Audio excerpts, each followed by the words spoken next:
said, this is not an attack on Bobo. This is more of just like a clarification in a sense. All right, cool. Either way, whatever it is, I'll just answer whatever you ask and try to be as honest as possible. Yeah. To my knowledge, I don't know everything, you know, but I'll be honest. But that's the problem. That's what's part of the problem. That nobody knows anything about it because it's like it seems like it's being swept under the rug, and that's what seems to be the problem. Yeah. And I didn't mean to, I want to say first and foremost, on the Facebook page, if any Rostas took any offense to it, I want to make it clear, I am not singling out just one Rasta house. I'm singling out Rastafari as a whole because this is something I wouldn't expect we would have to deal with. Yeah, same here. It caught me by surprise the first time I ever heard of these type of things taking place. For real, this is the in the Rasta camp at all. This is the last thing we have done. Even an allegation would be too much.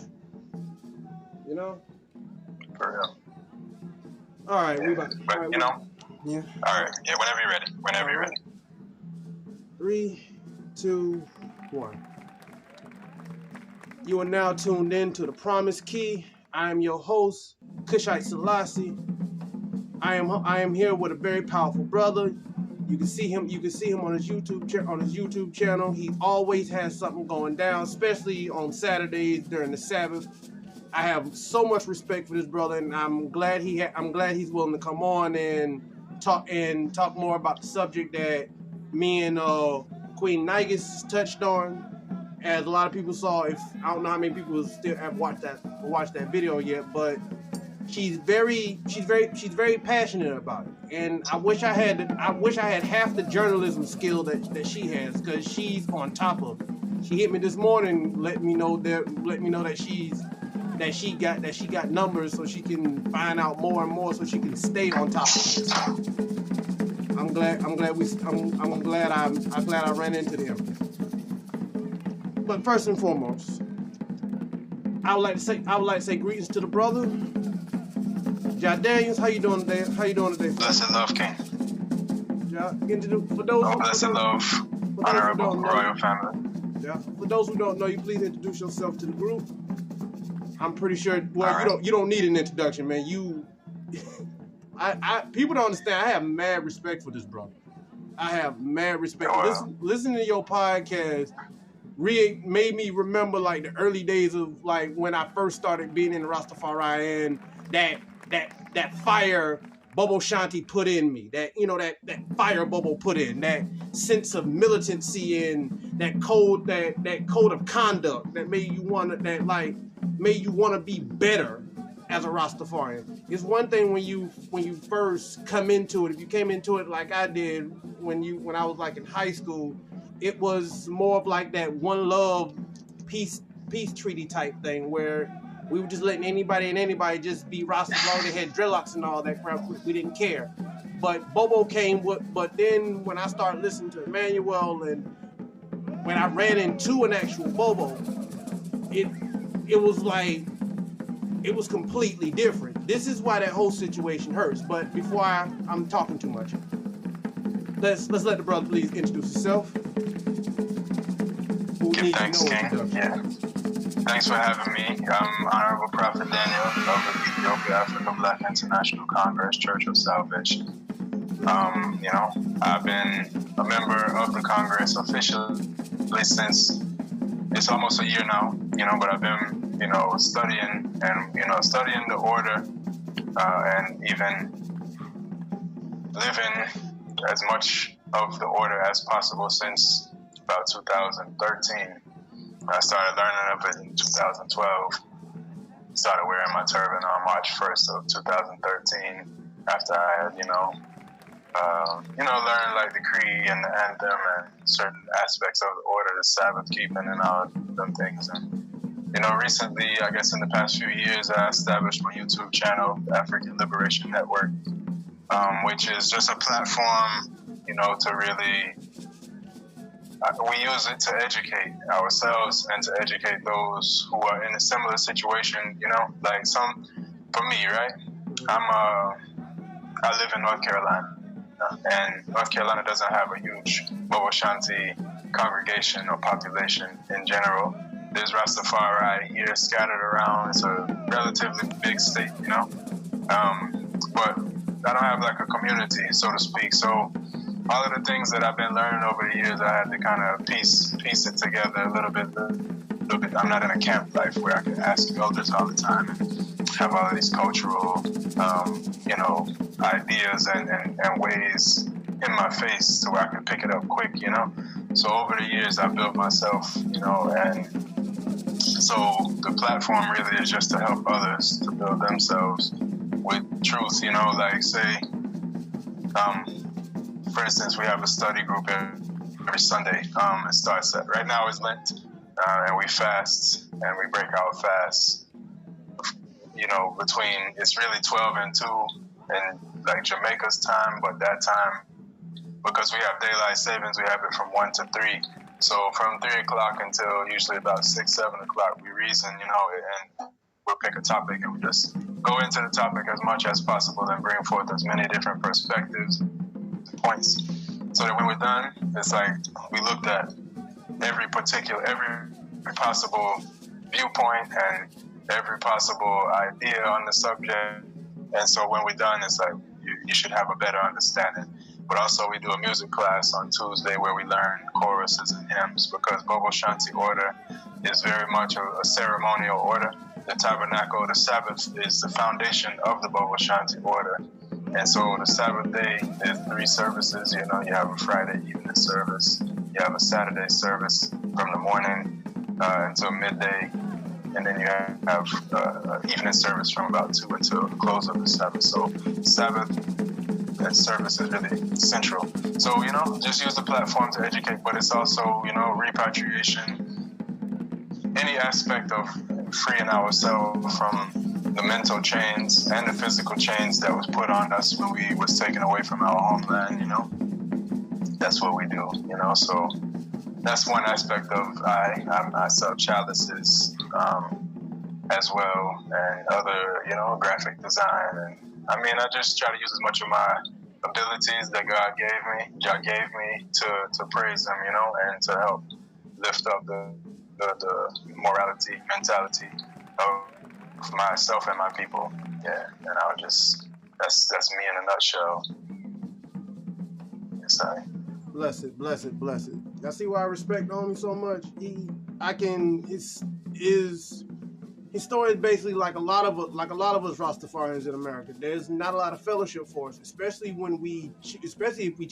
we choose a certain doctrine or we choose a certain camp. It'd be nice when we actually do run into another Rastafarian, but it's hard. It's even better when we run into another brother who's on that same direct path that we are. They're on that same doctrine. They're on that same thing. They're going through the same mental tribulations that you may be going through. So really, fellowship is one of the biggest problems. Fellowships is one of the biggest problems we have when it comes to American Rastafarians, because we're so scattered around and we keep ourselves so much. But unless you live in like New York or somewhere where it's like, or Miami, where it's a lot of, you know, people that's like-minded. But everywhere else, pretty much, chances are you're on your own. You know, you might have 1 or 2 brethren, and like you said, a lot of times they don't even be of the same order or the same house, the same line of thinking as you. So you just meet on whatever grounds you can come together on, and that is good still, you know. Because anytime we come together to reason on things touching our Father, He's there with us, you know. So it's a blessing, same way. Yes, sir. Mm-hmm. So as more of us are now becoming aware with the whole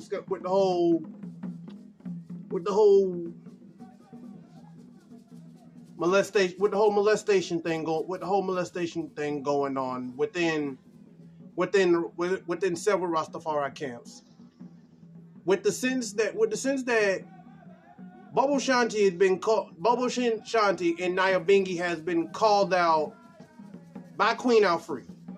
She hasn't given any names out. I'm still waiting on that. I'm still waiting for that. And hopefully, who knows? Maybe if I do as much journalism as Nigus, we may run across something. Because if this is true, if these allegations just can't stand, this isn't something we just can't talk. We just can't not talk about. And as a Bobo, hearing such things, what is your take on these things and whether the allegation? We're trying to direct your thinking. Give me your take on what's going on what you've heard so far. All right. Yes, So, all right. The sister who made the video that I is referring to, the Empress who operates Rastafari TV network.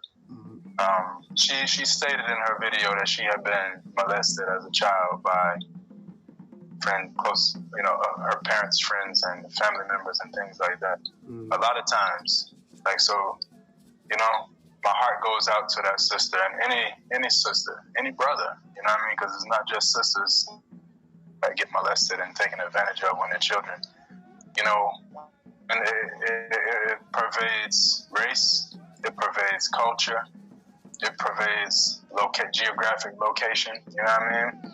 In everywhere in the world, probably, obviously I can't speak, from experience to say for sure that everywhere in the world you go that these things happen. They probably don't, but I imagine most places in the world and most people experience this on at least a minor scale. Sometimes it's out of proportion because of the society, you know what I mean? Where, like, when sex and stuff is, like, real high in what they promote in a society. Like, for instance, Jamaica. Let's look at Jamaican culture. And, I'm not picking on Jamaica and Jamaican people or Jamaican culture, but I'm just saying, like, when you look at dancehall music... the same could be said for America, but the Empress, she comes from Jamaica, and she's talking about camps in Jamaica, so I'm going to speak to what she's saying, is that dancehall music, the way it is pretty much, if it's not about sex and sexiness, then it's about killing people and things that's basically destructive to any society and to any nation of people. In America, we have hip-hop. It's pretty much the same thing, but with a different flow and a different pattern, a different beat.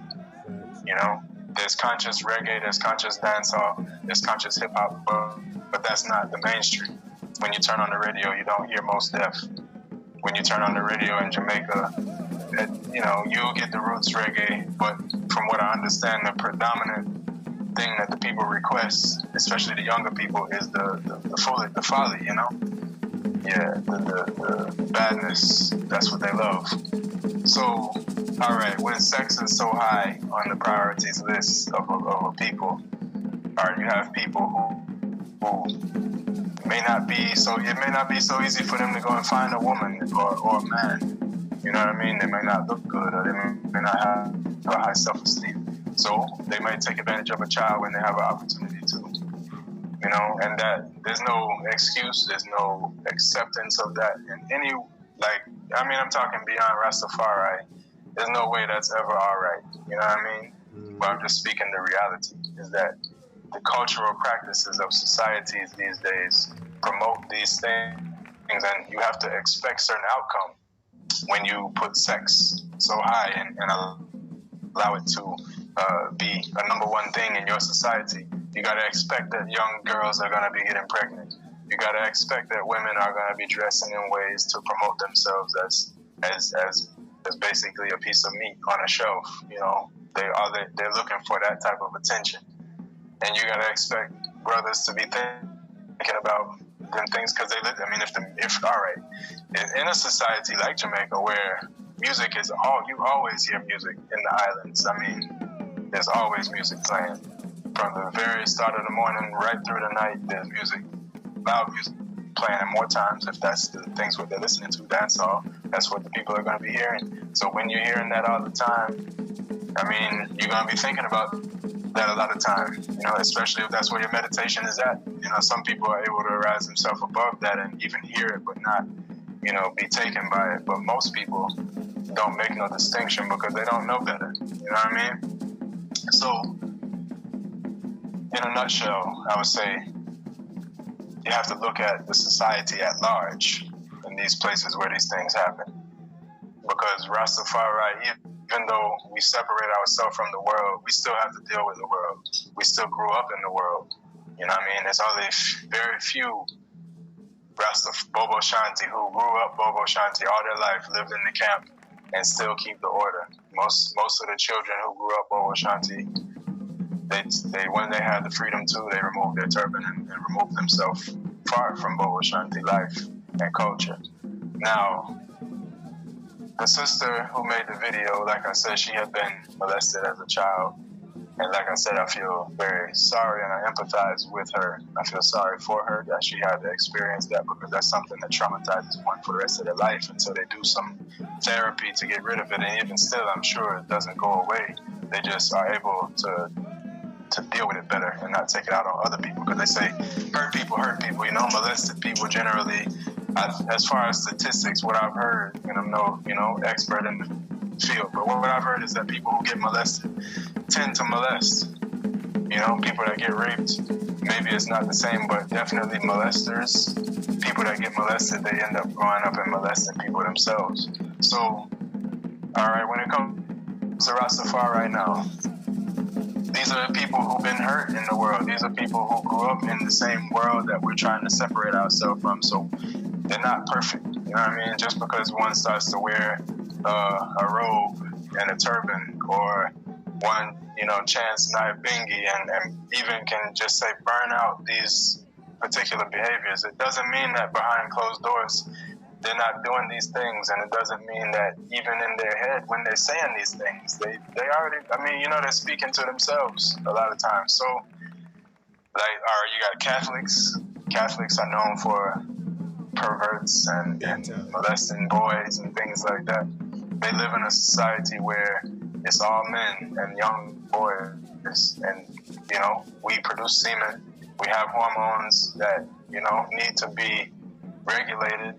And sex is a way to regulate your, you know, testosterone, because, as you know, when you could have a lot of energy, but then when you have sex with someone and you release your semen, your sperm, you lose that energy and you kind of calm down more. You're not so sexually driven anymore. You know what I mean? So when you have a whole bunch of brothers or men living around each other and not regulating themselves in that way, of course you're gonna have probably some sexual misconduct if they're not able to control themselves properly.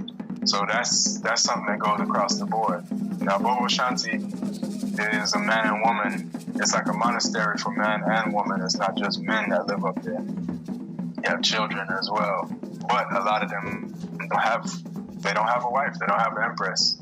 Now, that's probably the ones that's molesting people, the ones that don't have no woman.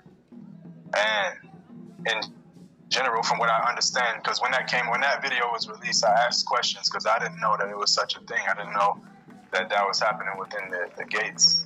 So I asked questions. They said that was, you know, recently that hasn't happened. In recent years, they haven't had any of that type of stuff going on whatsoever. And in the past, when they did have it happen, they looked into it, the people that was in the camp, and, you know, some of the people, because of friend and company, were able to go unscathed, you know, didn't get in any real big trouble.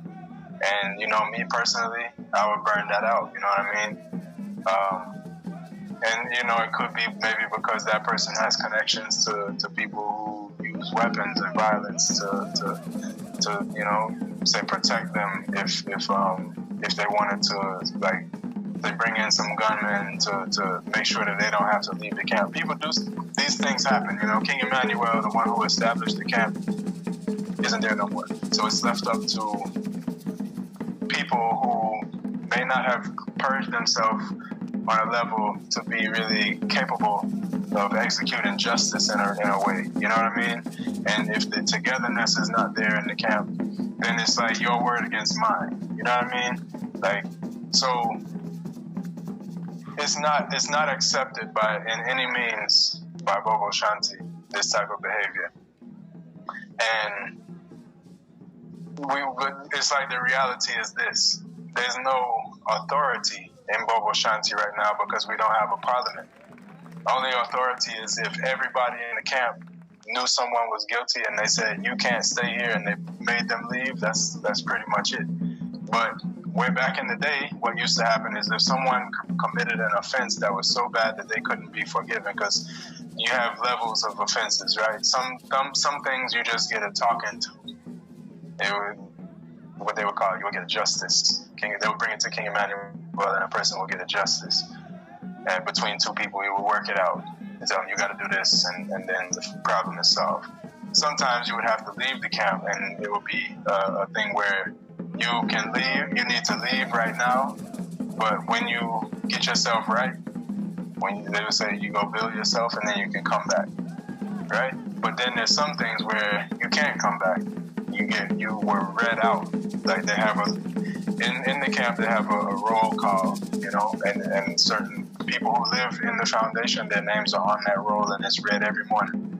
And if you miss roll call 3 days in a row, the guard has permission to remove your turban and tell you to leave the camp. So all of them names there. So if you did something that was so bad that you can't come back, your name was read out of the book, and you no longer are a member, and you cannot come back on the grounds again. So that's the type of thing that would happen to somebody who was convicted of doing something like molesting someone's child or being a pedophile, raping someone, etc. Now, there's so many levels to it, because it's like, all right, this is not like, all right, before I go there, we as the Bobo Shanti don't have a jail, you know what I mean? We don't have a prison. The best we could do is send someone out of the camp. You cannot be called a Bobo Shanti and carry on with certain behavior. Once you start doing that stuff, you left your office. You know what I mean? So then it would be turned over to the authorities of the country, Jamaica or whatever country they're in. So once you do something like kill somebody, we don't have no way of that. Because if we were to kill you back, then that makes somebody else guilty and ready to go to jail. So what you would have to do is turn it over to the authorities and let them handle it. We don't handle certain things when it gets to be so big, but when it's like a civil dispute, we can deal with that. You know what I mean? But something like pedophilia, you definitely couldn't stay in the camp anymore. But you know, we don't have no prison to put you in, and we don't have the authority to lock anybody up like that, you know, so there's only so much that the camp can really do. Now, I've heard there's been different cases of pedophilia or molestation and things like that. I know that in Miami there was certain things that was happening, and they had a full investigation, and they brought it to a justice, you know. I don't know if all parties were satisfied with the justice that was given, but they definitely looked into it and handled it, you know what I mean? So, you know, there's, I don't know how many cases there is, you know, in general, but I've heard of a few cases that were handled in the most upright way possible with the authority that is, you know, that they have, but I don't know how far they could take it. You know what I mean? We're not gonna like stone somebody because they did that, because then you're living in another person's country. You could go to prison for doing something like that. The whole camp could be shut down for some type of behavior like that, you know? So I don't really, I'll leave it there, because I would like for you to ask, you know, I would hear from you, and then you can ask me more questions, I guess, before I just, you know, answer everything one time. No, you basically covered what I'm asking. Like I said before, on most of my videos, I like being a student more than I like being a teacher. So whenever I ask questions, just more like just a sense of letting you go. You know what I mean? It's, like I said, it's conversation. So it's basically more like if anything, it's a teaching moment, or more. And I really would like, and like I said, I really want I wish I had you on the show for. I had plans for you to be on the show for better for something not so dark. Yeah, it's all good, King. Right. It's part of life, you know. Right, because the main things I wanted to talk to you about were Bobo Shanti and the Bobo Shanti Trinity. But this is something that should not be swept under the rug. And if enough people aren't talking about it, because like I said, if it wasn't for Nike sending me that video of Queen and Free, I wouldn't have even heard of it. It haven't even showed up on my. It haven't even showed up even on my news feed on my YouTube or anything. Cause heck, I'm subscribed to African. I'm subscribed to excuse me, Rastafari TV. At least I'm pretty sure I will. Unless I didn't hit that notification button, but I get everything else. That I didn't. That completely. I hear you. Sorry. Didn't she send me that?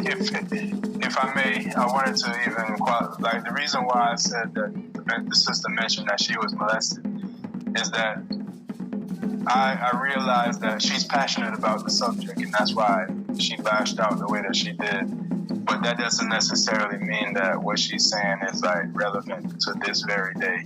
It just came out, and so when something like that happens. Like say with news and these type of sensational kind of videos, when it happens, other people just feel it and they're like, oh, we got to do something about this. But, I'm glad you asked me, to give you a clearance because there has been things done by the Bobo Shanti House to handle a few of the situations. I know there's some that still, leave the victim looking for justice, and it hasn't been served. But it's not to say that we are just like harboring pedophiles in the camp up there. Like the way she put her video together, it at the end of it, it was playing a service in the foundation, like a Nyabingi order. And it's like, the way she put it together, it made it look like we just like got a whole bunch of pedophiles up there and we don't have no problem and we just carrying on with life as usual. And that's not the case. The people who are supposedly pedophiles who've been convicted or have been alleged or accused of such don't live there. You know what I mean? So while what she's saying is definitely true and it's something that we should not take lightly, it's not something that just happened the day that she made that video. Maybe something rubbed her the wrong way and she decided I'm going to lash out about this. But it ain't going on right now, in the camp. When somebody leaves the camp, they do what they want to. They do their thing, and they're an individual. They don't necessarily represent all of Bobo Shanti when they do what they do. And the same way for the Bingi house. If it's going on in the Bingi grounds, then yeah, the people that live in the Bingi grounds are gonna have to deal with it. But when you move to New York, or you move to another island, or you move and you live on your own, what you do doesn't represent all of us. It's just one bad apple, and it doesn't necessarily spoil the bunch. It just gives us all a bad look because of somebody's foolish behavior. You know what I mean? Because that's why I feel like the problem is laying with the fact that Bobo Shanti. I don't hear any Bobos talking about it, and the only Bobo I've ever heard ever say anything about it was Priest. If I'm saying it, I know it's spelled. I don't know if I was saying his name right or not. Nigas kept saying his name, but I'm not sure if I've been pronouncing it right. Priest Kevin, or is it Kevin? Kevin or Kevin? I don't know, but I know what you're talking about. Yeah. But yeah, I'm big on I'm funny with pronunciations because I was always kind of funny about how people pronounce my name. So yeah. When I heard Priest Kevin talk about it, it seemed more like he seemed like he was more concerned about the fact that it's being talked about instead of more of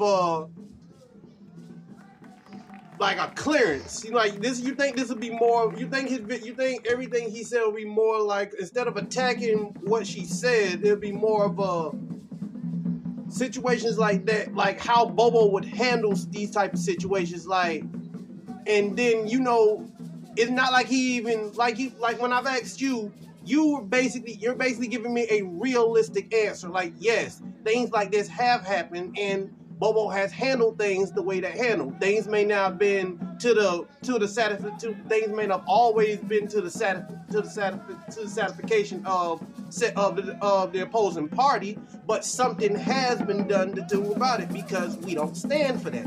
That is an answer. That is a liable answer.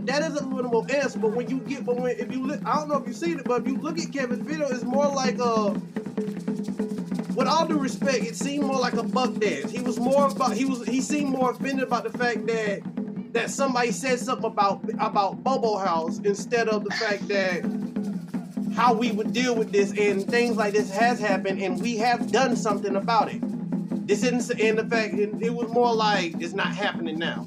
If I would have heard the answer you gave, saying he done, like, things like this have been, like, it has happened and we have done something about it, but when they leave and they go do other stuff, it does not no longer represent us, because they're gone. They're put out.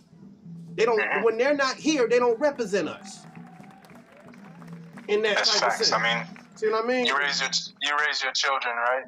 For real. You know, you teach them what you can while they live in your house, and when they're living in your house, they gotta abide by your rules, and if they don't, then it's problems. But when they grow up now and they move out and they go through their own things in life, I mean, yeah, they represent you because you gave them their foundation of knowledge, you know, but they have their own experience and they have their own things that they have to deal with. So when they act, they're an adult, you know, and they're treated as such. So all Bobo Shanti, we're all adults, you know, and we all have a history. None of us just poof, you know, came out like this holy being, and yeah, a lot of people that was before Bobo Shanti, well, I shouldn't say a lot, but some people before they were Bobo, they was gunmen, they was robbing people, they was doing all kinds of things, but they found something good in Bobo Shanti that was able to keep them away from them things that they were doing. Now, and all right, and also with that, you could have a good history, and then you make a wrong move today, and all that good. I mean, you know, like, people are people. You know what I mean? No matter what they call themselves, they could be Rasta, they could be Buddhist, they could be Catholic. People are just people. People have tendencies. People have problems. People go through things that give, like, grief and stuff like that can lead them to become crazy.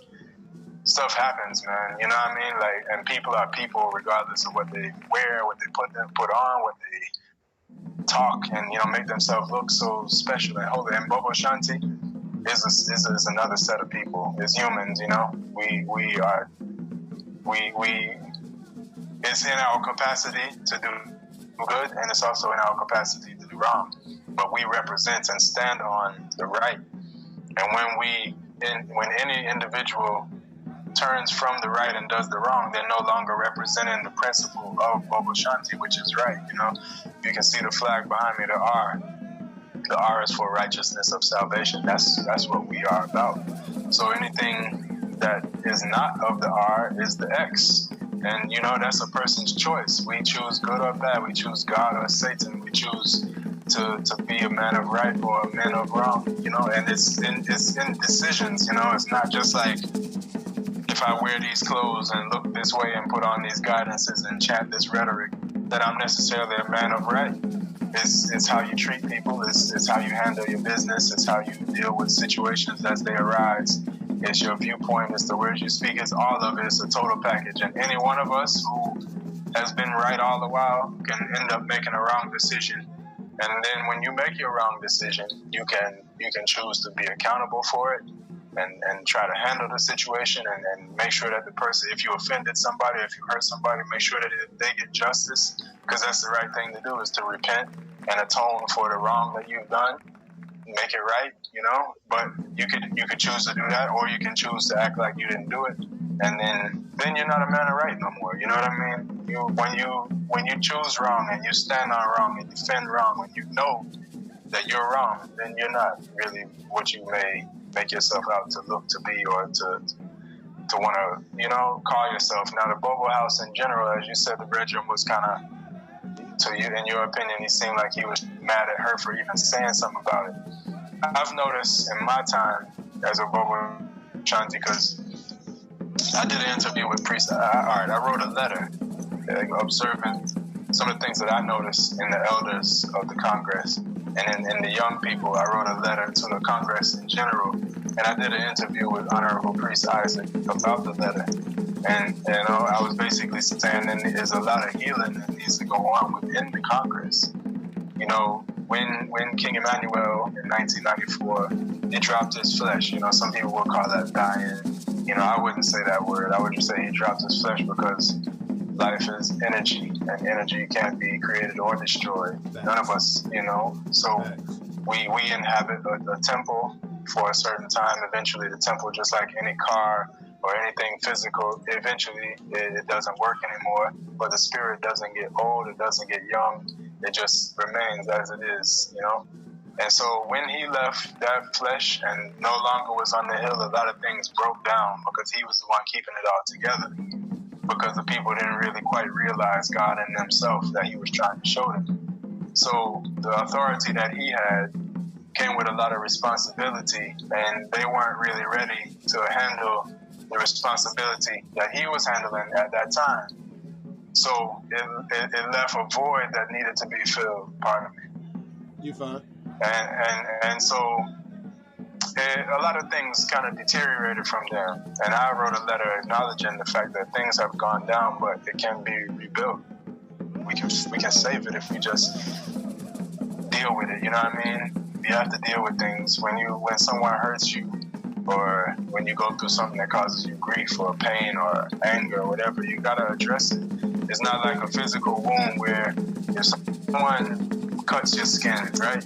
Your body naturally heals itself. Your brain and your heart don't work the same way. When somebody hurts you, then you gotta do therapy. You gotta do something to really deal with that wound, or else it'll fester and it'll grow. So like the sister who made the video, I don't know if she's had much therapy or what in her life, but apparently what happened to her when she was a child, it has festered over the years, to where she's still that angry about it and still that hurt. So I would advise her to try her best to deal with her situation to where she's not so angry at everybody, at the world, because molesters exist, pedophiles exist, murderers exist, thieves exist. They're going to continue to exist for a while. You know what I mean? We don't know that, prophecy and stuff says that eventually them things will go away, but we don't know for real, if that's ever going to really happen. We can't really hold on to that. But we can be sure that the things do exist in today's world. And, just don't expect too much from people, because sometimes you have, like even celebrities, you have them in this certain light that they can't do no wrong. People, from the outside looking into Bobo Shanti, you think these are just like the holiest people. But they're people, you know what I mean? They still do things that people do. And they hurt each other, they hurt others, they hurt themselves. They, do things that's destructive to themselves, to others, just like any other set of people. We are trying to build ourselves to a right. That's maybe what makes us different than others, is that some people are comfortable in their world of wrong, whereas Bobo Shanti, not all, but the principle of it is that we acknowledge that we got a wrong teaching from the plantation life, from the slave master, through, the white Jesus, and be obedient to your masters, and you're gonna die, live, get saved and die and see God afterwards. We don't embrace that thing. So our principle at least is that we should come to the God of love and make ourselves right through, the certain rituals that we have, and also through just having a heart of love, So we're trying, or at least we should be trying. If we put on this robe and turban and call ourselves Bobo Shanti, we should be trying to make ourselves clean. Where we were dirty, we should be trying to correct that. Where we were crooked, we should be trying to make ourselves straight. So, like the pedophilia, dirty laundry in general. Back to what the priest said. what I originally started saying is that I had got some flack for doing an interview with Priest Isaac because they said I was airing out the Congress's dirty laundry in public on YouTube. Now, when I look into the Bible, right, even in the New Testament, when Christ was there, the people around him wasn't on the same level as him. And a lot of the behaviors that, when you read the stories about Pharisees and scribes and just the Gentiles in general, the fact that they chose Barabbas and Caesar over Christ, the whole Bible really airs out the dirty laundry of the people that is written about, Israel. Israel was never really just a good people. All Isaiah, Jeremiah, them big books of prophecy, they're really burning Israel out because Israel forget their God and they do all of these wicked things, celebrating Christmas and worshiping trees and all of these things is right there in the scriptures, So I'm not doing anything different. I'm just letting it be known that the way you're going is the way to destruction. So you can correct yourself and come to a right, which is what we're supposed to stand on, or you can continue. But if you continue, then you know what the result is going to be. It's going to be damnation and hell and all them things. Living in life, not like afterlife, but in practical reality. If you do wrong, you're going to get wrong. If you plant corn, you reap corn. That's natural. You know what I mean? It don't have no God in the sky, no afterlife. It's just a reality. So I would say I'm not so concerned with the image as I am with the substance. Some people are more concerned with the image than they are the substance, and I think in general, it applies to all Rastafari, but in the world in general, people go to church every Sunday and cuss you out right after they get out of this church. It's real. And people, go to a lot of Bobo don't live in the foundation. There's more people outside of the camps than there is inside of the camp. So we can put on these clothes and say this and say that, but our everyday life has to match. That's the substance. That's what makes it real. That's what makes it legit. It's not the Bible. It's not King Emmanuel. It's not Marcus Garvey. It's not Haile Selassie. It's us as individuals, how we choose to live our life that makes us Bobo Shanti, that makes us, makes our, what we claim to have any real validity, any substance or anything like that. Yeah, so, I would just say, don't really watch people, I would say the principle is what is really of any real weight. What people say, what people do is going to always fluctuate because people are people. And as His Majesty said, there's no perfection in humanity. So we just focus on the Godhead and we focus on making ourselves right and identifying wrong when we see it and knowing what is right and what is wrong. We know that pedophilia is wrong. We know that molestation of children is wrong, and raping women and all of them. We know it's wrong. So, just don't do it. And when it happens, don't try to act like it didn't happen or try to act like, we are too good for that to happen to us. Anybody it can happen in any family. It can happen in any friend's circle. It can happen in any religious group, any spiritual group, any movement. In atheists, whatever the case may be, people are just people across the board. And Bobo Shanti, we don't support them type of behavior. We don't support anything of wrong, While you might see Bobo's doing wrong, that is not the principle. So before, and I'm not speaking to the eye specifically, but in general, I'm making a generalized statement. Before we look at, say, the whole movement or the whole organization or the whole association, focus on, when you judge a spiritual movement, you have to judge the principles that they stand on. When you look at the people now and see that they don't live up to the principle, then that's the people. That's not the principle, that's the people. So judge the people, yes, that's fair. We judge people the same way. We say, Christianity is Satanism. So we also say, judge not unless you be judged. So yes, we can judge, we can be judged. We are fallible, just like any other set of people. And we are, we should be trying to make ourselves right, but that don't mean everybody is already right. It don't mean everybody's even trying to really make themselves right. They can say that they are, but if you don't see them really doing it, then it don't mean nothing. It's talk. Yes, I. Proper. What time is it? I know you said I have you until... Well, it's shortly after 1, but, you know, if you have anything else, I'm free, my lord. It's just, I want to, you know, I break my fast soon, so, you know, but... Oh, yeah, it is about while you got me, if you want to, you know, anything you want to discuss, I'm here. I ain't no rush. Okay. I'd like to have you on two more. I'd like to have you on 2 more times. Probably once. Okay. Once. I know Niggas is gonna want to get on this, but I wanted to get you.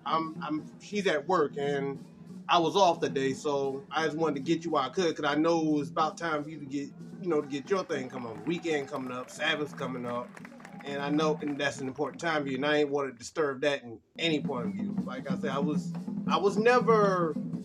Let me say this for me. I don't know how many times I've said this on my show, but I was never officially a part of any Bobo Shanti thing. I just, when I started wearing a turban, I followed the tenets, because it just seemed like how do I put this? Bobo Shanti embodied what Rastafari was when it was given, when it was taught to me. Not by anybody in per se, but like when you hear like what Rastafari stands for and everything we stand for, Pan-Africanism, Black Power, we don't call ourselves West Indians or African Americans, any of that stuff. We're Africans before anything else we black, Bobo embodied that to the point. Not only did I have my Ethiopian flag, I had my Black Power flag. To the point that being in America, heck, I already had that red, black, and green flag. I was already proud of that flag. And then I see it within Bobo Shanti. That made me feel like at home. You see what I'm saying?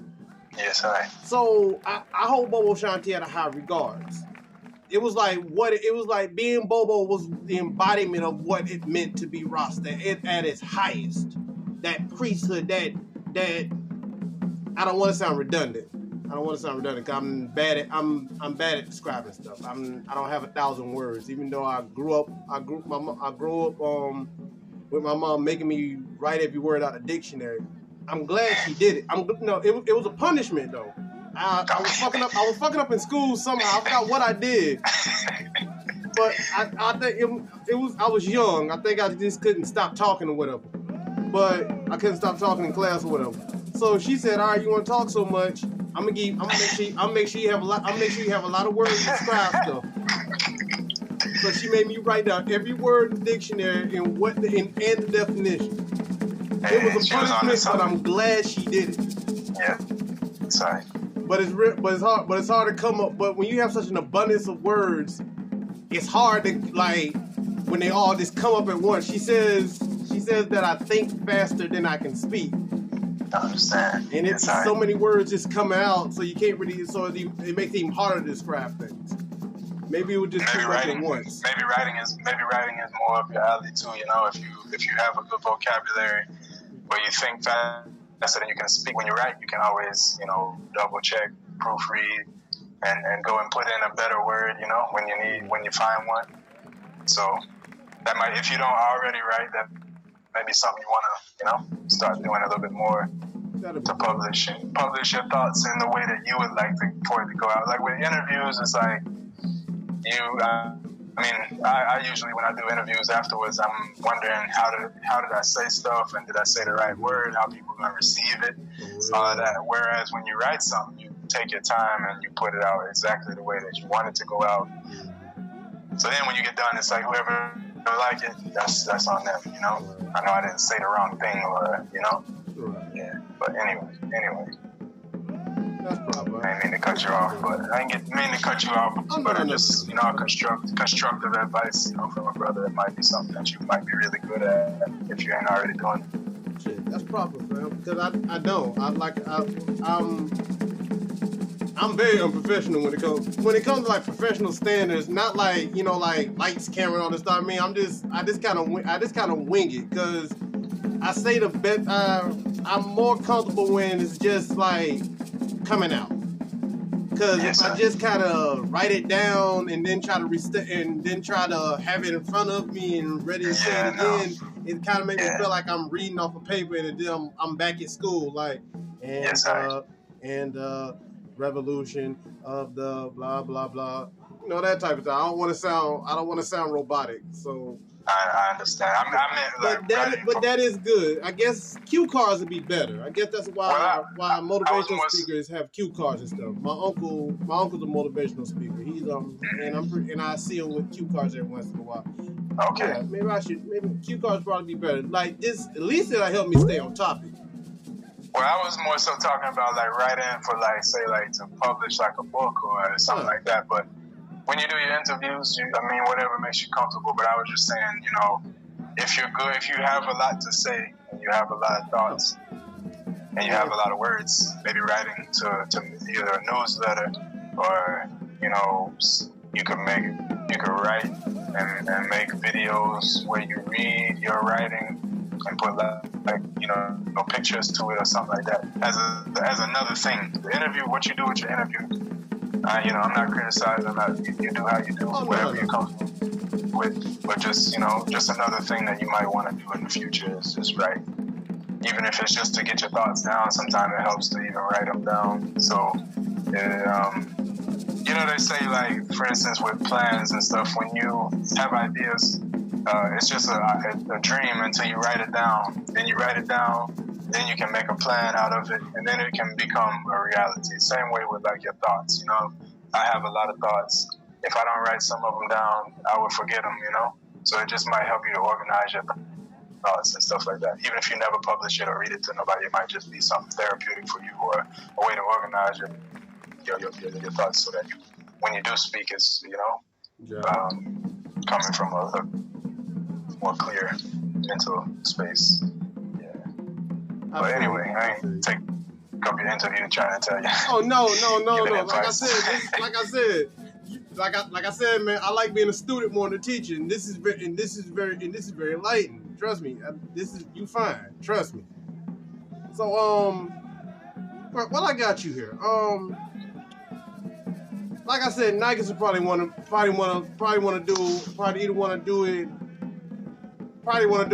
have a video with the three of us there probably one day or so. So if you don't mind, look out for that. I'll make sure it'll be a day where it doesn't inconvenience you in any way. Because that's, like I said, I don't want to do that.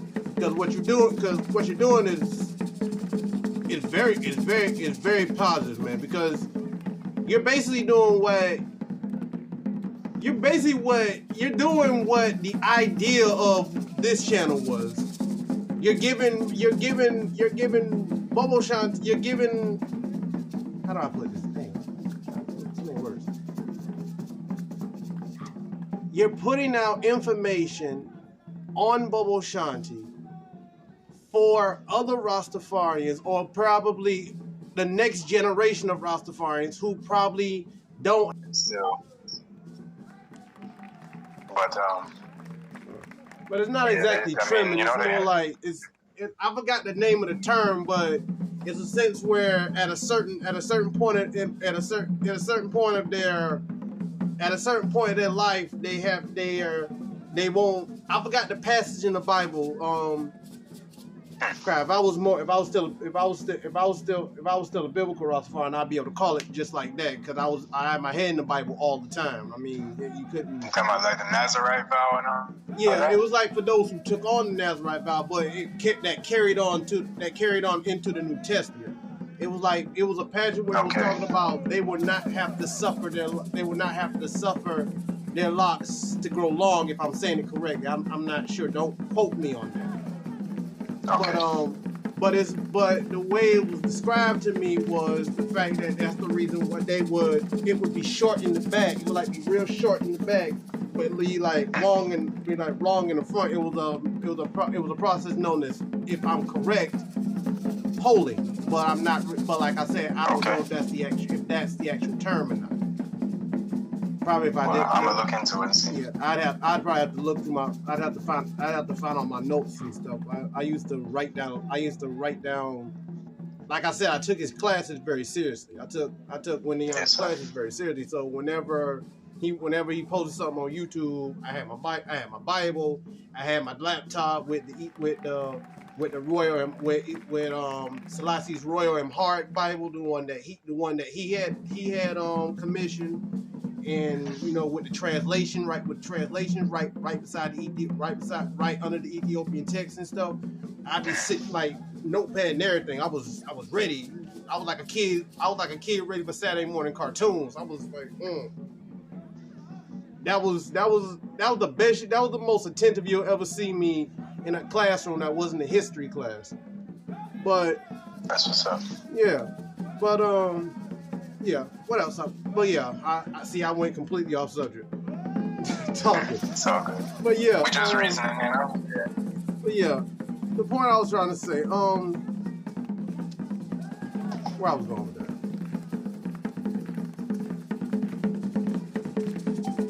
With it being a priesthood. Well, you started talking about. Okay, go ahead. Okay.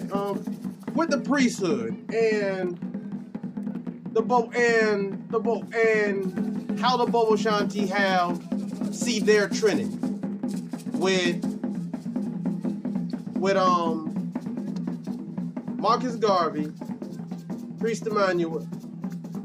King Emmanuel, and Haile Selassie.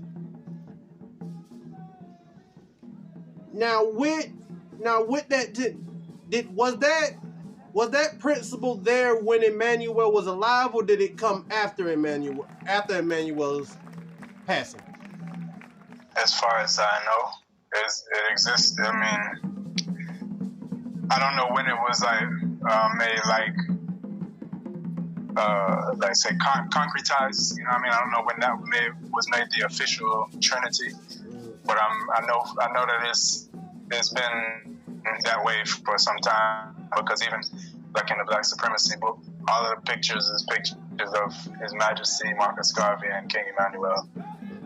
So I know King Emmanuel said he came to finish Marcus Garvey's work, and he always reverenced His Imperial Majesty Emperor Haile Selassie. Yeah, and the Bobo Shanti people reverence King Emmanuel.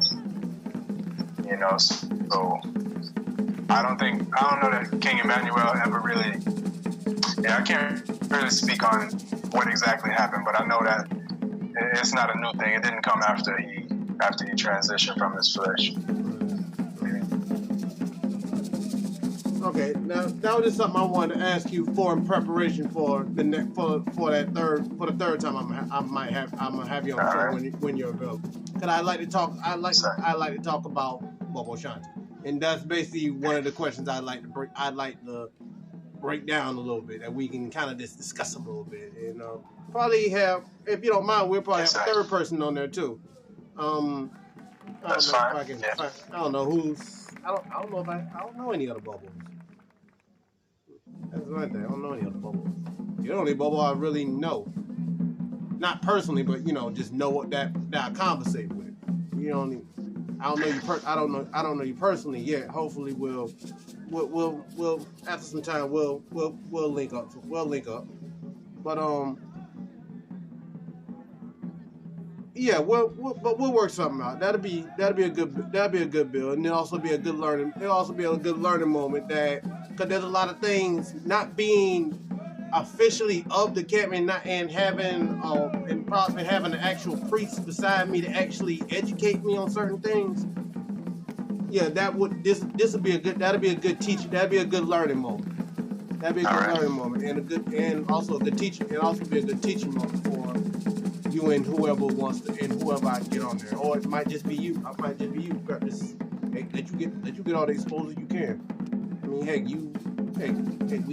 we all doing what we do. If we can't shine light on each other, what are we doing? Hey, we can't wait for you two to go and just shine a light on us and say this guy's doing good work, or this guy's doing good work. Stuff like that. We gotta big each other up. And that's one of the main reasons I wanted to do this. I wanted to There's this other thing I want to do. It's called Buy Black on my channel, where I just interview people. Where I interview black-owned businesses and stuff, and just give them like just free advertisement on my channel and stuff. Let them put, if they want to, I'd help them make little ads, like help them make little ads of they shop or whatever and stuff. And every time and instead of like having YouTube give me ads or have like certain, big companies put ads on my stuff, I'll just edit. I'll make an ad with them and put their ads in my video. So whoever watch my videos, because a lot of the people who live around here watch my videos. That might, I'm not sure if they're all subscribed, but they do. A lot of people who live around where I'm at watch my videos, and I want to be able to promote the black-owned businesses in my neighborhood. And heck, for people outside my neighborhood, outside the state, heck, when they come, because heck, people coming to Myrtle Beach, heck, stop through Dillon, get your hair done by so and so. I may not approve of, extensions and fake hair and all that other stuff, but hey, that's what they doing to make money. Do what you do. I mean, hey, I rather money be in your hands than have some white lady on the shop doing the same thing. For sure. For real. So that's where we got to get to as a people. We got to be able to acknowledge each other and support each other, even though we may not be on the same page on everything, because we got, beside all the petty differences, small stuff, we have a big common problem, which is the fact that we don't have our homeland is not established. Africa is not established in our best interest, and until that's fixed, it's like all of the other stuff is like side effects of that. All of the destructive behavior that we keep up is a side effect of the fact that we don't have a solid homeland, because other people come to America and don't have the same problems that we have because we don't have land. We don't have a base. Africa is, black people here don't want to connect. Some of them, and some of the countries in Africa don't want us. Some of the African people don't want us to come there, or they will identify us more as like an American or a European than they would as an African, So we got a lot of work to do to build unity. So all of the stuff that keeps us separate, we just gotta be wise enough to put that on the back burner and really focus on what can bring us together, While you on that subject, with a big part of the Bubble Shanti movement being repatriation, because repatriation was pushed the most by Bubble Shanti, to the point that the Congress tried to went before the UN. I mean, they won't play no games. We meant it. Reparations and repatriation. We want to go back home, and y'all gonna pay for our trip. Y'all paid for to get our asses over here. Y'all gonna pay for to get our asses back. And see what I mean? That was powerful shit. That was powerful shit when I was 18. That was some powerful shit. So with them being that driving force in this day, as a Bubble Shanti in this day and period, with the fact that Africa is being more invaded now more than ever, to the point that the Chinese, if you see my video with my homie from Ghana, the Chinese presence is even more huge than ever. I mean, you can't ignore it anymore. The Chinese are literally there in Africa, and they're taking over economically. And they're buying up land, and they're buying up land fast, and they're gonna fuck. And they're based in from what he's telling me, they're going there, fucking up the resources of that land, and then selling it back to people, and then it's just bullshit. I mean, sounds about right. I mean, it's wrong, but hungry people are easily bought out, Yeah, African countries, because of the number that the colonial power, the imperialists did on Africa to make Africa so unstable and to make the people so, the governments and the people are so weak in a sense, financially, like economically. The level of development isn't there. They took all of the resources as much as they could and invested them into foreign countries, Europeans, and so then it left Africa in a state where, like, all right, if you're poor, right, if you're in poverty, real poverty, like what's it called? Abject poverty, not just like you got food stamps, and you eat every day, and you got a place to live, but like abject poverty meaning like you don't know where you're gonna get your next meal, and them type of things. If you're in that situation, somebody comes and offers you some money to do something you probably wouldn't normally do because of your hunger, you might do it. You know what I mean? So Africa is in that position, and the world governments know that, so they continuously exploit that fact that these people are in such a position that they'll pretty much do anything. And also when you got entities like the IMF and World Bank that prey on poor countries, small countries, they give them loans that they never can pay back, so they keep them in debt. When you have somebody in debt as a country like that, and you have military to back up your loan, then you can't get them to do anything. You know what I mean? Because you owe me this, you owe me so much, you can't say no. And if you say no, then there's going to be repercussions, real repercussions. Your people going to feel it. America. So, in a week. Sorry, I got a cough. Sorry, I had a little cough. It's all good. It's all good. Yeah, I was just saying, they're not in a position of power, And we, as a people, because of that, are not in a position of power, and that's why we have to march and say Black Lives Matter. And we don't even prove it to ourselves that Black Lives Matter. Because, to us, Black lives don't matter. That's why it's so easy for a black man to kill the next black man. Yeah. And to hate the next black man. And, sisters the same way. So, yeah, until we get that basic thing settled, it's a really big thing, but it's a foundation thing. Right. Marcus Garvey saw that. That's why he said rebuilding Africa was his number one program, not necessarily to take everybody to Africa, but to fix Africa so that we have a strong base, Now, and with all that,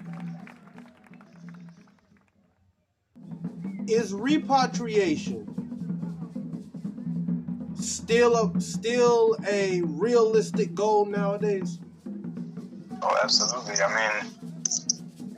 It's justice, That's what it comes down to, is reparatory. When you do a crime,